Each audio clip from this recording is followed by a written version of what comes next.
The minute I sat in that car, I realized something wrong with this car because the door was missing all the panel here and the door closed. I realized there was no handle or anything. But he was driving and he was talking nice and, you know, we was going down the road talking and we strike up a conversation about work and different things. And so he said, you know what, I'm going up Curup way, you know. I could take you all the way to Curup. I live down there, I gotta go. Okay, going down the road, you know, keep going. We got the Curup and then he says, you know what, man? For a little fee, I could take you home because you mightn't get anything. I said, all right, let's go, man. You know.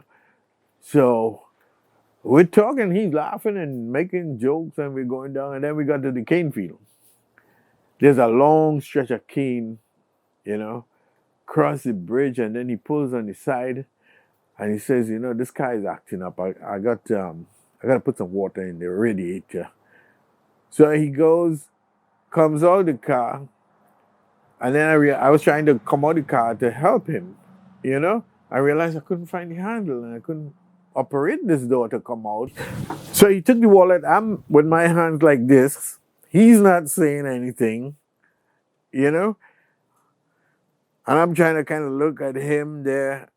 And then I realized what he was doing. There was a car coming down. I saw the lights coming down.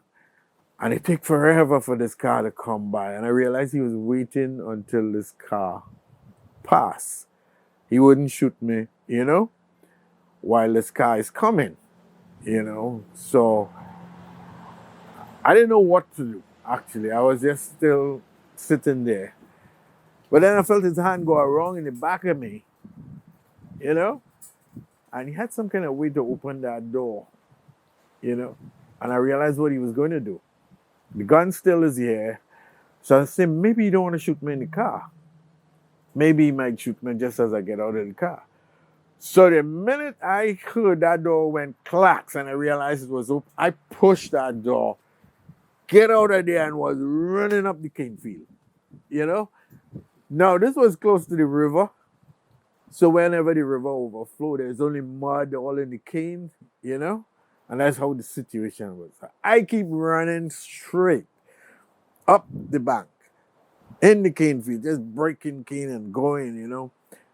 And then suddenly it came to me that I didn't hear this car leave. So I said, oh my God, this man probably coming after me now. He's going to kill me in the cane. Might be easier for him to kill me in the cane. So the thought of turning now, not running straight, turning came in my, I started going this way over the bank and, you know, just scrambling my way up inside of there. While I was going, I heard the car start. And I heard the wheels rev. And he drove away. I know he went that way. I heard the car going back that way. So I said, okay, he's going back. So I came out of that cane field, pitch dark, walking. The village might have been about 2 or 3 miles away from where I got hijacked. And I keep walking and trying to stop people, but now I'm all muddy up, you know. All my clothes is mud and everything is just mud. I'm walking because I'm scrambling in the mud to get out of there, you know. So nobody would stop.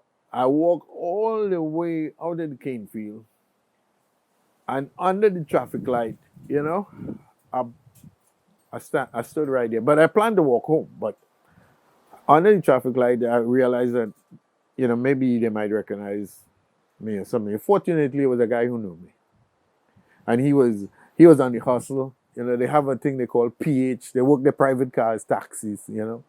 So he picked me up and he said, but he couldn't believe that happened. So he dropped me in the police station. Went to the police station and they don't want to believe that happened. They say, maybe you went and gambled all your money and you're going home and you don't know what to tell your wife.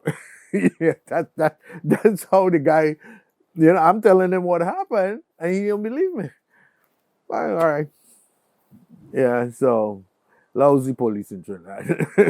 Yeah.